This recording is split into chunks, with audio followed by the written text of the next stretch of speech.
मी अक्षरशः घरामध्ये गोधडी पांघरून घेऊन बसायचो, एवढी भीती वाटत होती मला. नंतर गाडी तर सोडाच, मी घराच्या बाहेर पाऊल टाकायला घाबरायचो, एवढी भीती बसली होती. नंतर मोबाईलमध्ये तेच व्हिडिओ यायचे, मी तेच बघायचो. मी 2 दिवस झाले मी कामावर चाललोय, कमीत कमी मी 4 महिने झाले बसून या भीतीमुळे.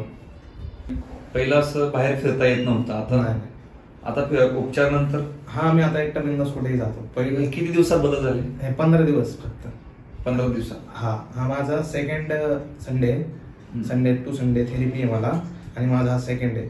जेव्हा मी बाहेर जायचो माझ्या फॅमिलीतल्या कोणाला तरी घेऊन जायचो, किंवा त्यांच्यासोबत पण नव्हतो जात, शक्यतो बाहेर जाणं टाळायचो. आता मी माझी 2 व्हीलर आहे, मी माझी घेऊन कुठं पण जातो एकटा. जसं की पहिला जसा होतो तसा आता मी वागतोय. आणि पहिलं म्हणजे काम 3-4 महिने बंद होतं, आपल्या थेरपी नंतर आता चालू केलंय काम? चालू झालं? चालू झालं. आता किती दिवस झाले काम चालू झालं? 2-3 दिवस झाले. म्हणजे ह्या 15 दिवसात काम चालू झालं? चालू झालं. जशी मी थेरपी ज्या दिवशी मी पहिल्यांदा आलो त्या दिवसापासून मला फरक जाणवायला लागला. पहिलं असं नव्हतं. मला भरपूर जण मित्रमंडळी म्हणले की योगा कर, ते मेडिटेशन कर, पण माझ्याने काहीच नव्हतं होत. आणि ते म्हणजे कुठले तरी महाराज येत असतात, त्यांचं सत्संग आहे, ते पण माझ्याने कॉन्सन्ट्रेशनच व्हायचं नाही, ओव्हरथिंक व्हायची कंटिन्यू. पण जेव्हापासून सरांकडे आलोय, सरांची ट्रीटमेंट घेतली, तेव्हापासून व्यवस्थित चालू आहे. ओव्हरथिंकिंगला फरक पडला? 100%. ओव्हरथिंकिंग आता होती, थिंकिंग मला होत नाही असे नाही, आणि प्रत्येकाला होते. पण पहिलं फक्त निगेटिव्ह, की मला काय होईल, मी मरेल का, किंवा मला हा आजार होईल का.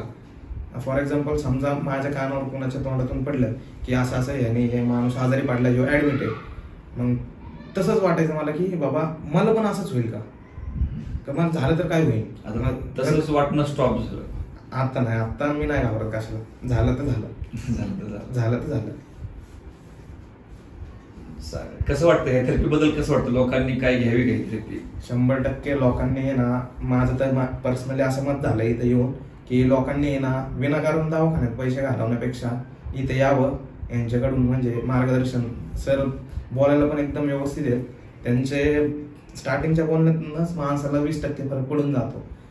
मी तुम्हाला पर्सनली सजेस्ट करतो की प्लीज दवाखान्यात पैसे घालवण्यापेक्षा तुम्ही सरांकडे या, सरांना भेटा. 2 लाख रुपये दवाखान्यात घालवलेले आतापर्यंत, पण कसला फरक नव्हता. सरांची फी पण एकदम रिझनेबल आहे.